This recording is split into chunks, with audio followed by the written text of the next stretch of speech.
నా తండ్రి వాయుదేవుడు, ఆయన అగ్నిదేవుని యొక్క సఖుడు.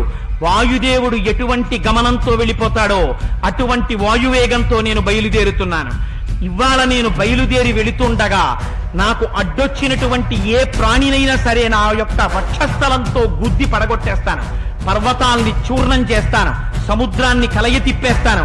నా బాహువుల యొక్క శక్తి చేత ఈ సముద్రాన్ని తిరగతోడేస్తాను, పర్వతాల్ని కదిపేస్తాను, శిఖరాల్ని ఊపేస్తాను.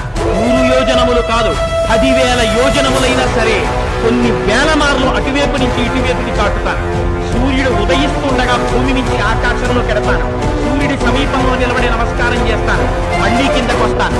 మళ్లీ సూర్యుడు అస్తమించడానికి పశ్చిమ దిక్కు పెడుతుండగా మళ్లీ సూర్యుడి దగ్గరికి వెడతాను, మళ్లీ నమస్కారం చేసి కిందకు వస్తాను.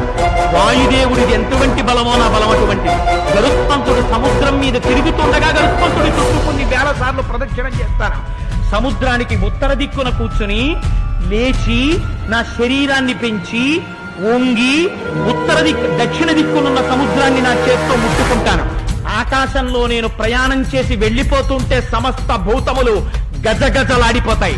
నేను వెడుతున్నప్పుడు ఆకాశాన్ని తీవ్రమైన దంష్టలతో కూడిన నా నోటితో తాగినట్టుగా తాగుతూ వెళ్లిపోతాను. మేరు పర్వత శిఖరాలకి కొన్ని వేల మార్లు ప్రదక్షిణం చేస్తాను. రావణాసురుడు ఈ భుజాదండానికి 10 తలల కీటకం, వాణ్ణి కొట్టి చంపేస్తాను.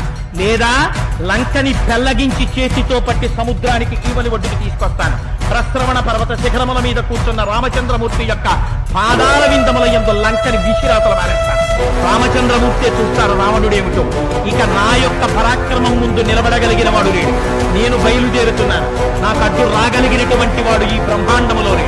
చతుర్ముఖ బ్రహ్మగారు దేవేంద్రుడు చరణ ఆసనం మీద కూర్చుని మధ్య ఆసనంలో అమృత భాండాన్ని పెడితే ఇద్దరి మధ్యలోకి వెళ్లి చెరొక చేత్తో ఇద్దరిని అడ్డగించి అమృత భాండాన్ని తీసుకురాగలం. పవిత్ర పరాక్రమంతో బయలుదేరు